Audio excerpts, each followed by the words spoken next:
Mga maray na epekto kan one-time big-time operations kan PNP, nahihiling na subuot kan Naga City Public Safety Office. Alagad volume kan mga lunadan sa syudad, di man giraray na iinaan. Paano daw ini mareresolberan? Aramon tayan sa report ni Jessica Calino. Mas dikit na mga aksidente sa tinampo, mas dakol na mga nagpaparehistro sa LTO. Iyan subuot ang naging epekto kan anum na bulan ng one-time big-time operations kan Naga City Police Office, katabang man ang iba pang enforcement agencies. Maray na bareta subuot iyan. Alagad ang kaipuhan pang tutukan, ang volume reduction na hasta sa ngunyan dai pa narerealisar. Sigun sa PSO, nagtitinir kayang dakol ang numero kan mga bihikulo na nagbabiyahe sa laog kan syudad. Ang satuya pong mga barangay, labo-labo naman kadtong sa indang barko, barangay road clearing operation. I-clarify mi lang po, bako ining operation kang syudad.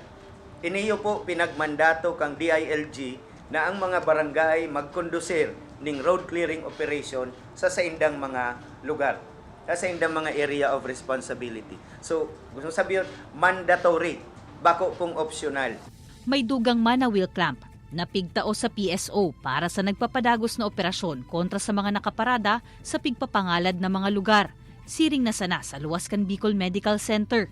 Apwera pa ka nagpapadagos na OTBT as in road clearing operations, yaon man ang LTO-LGU Interconnectivity Project kung sa parte kan proyekto ang pagdistribuer ni nasa 60 gadgets na gamit pan tiket.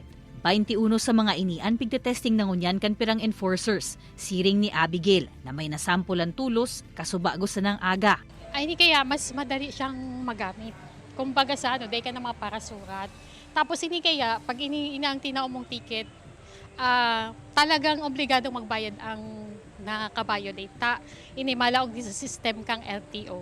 And the same time sa city, sa public safety office, gayud naka-computer iniyo. But sabihon, ana ay rehistrong bayolasyon, may merit tulos sa LTO. An abiso sa nakan PSO, picturean tulos sa itataong ticket kung dai pa mababayadan, ta thermal paper ini, asin posibleng mapara sa naan nakasurat, makalihis ang pirang aldaw. Kaibanan si Carlo Abonita, Jessica Calinog, Balitang Bicolandia.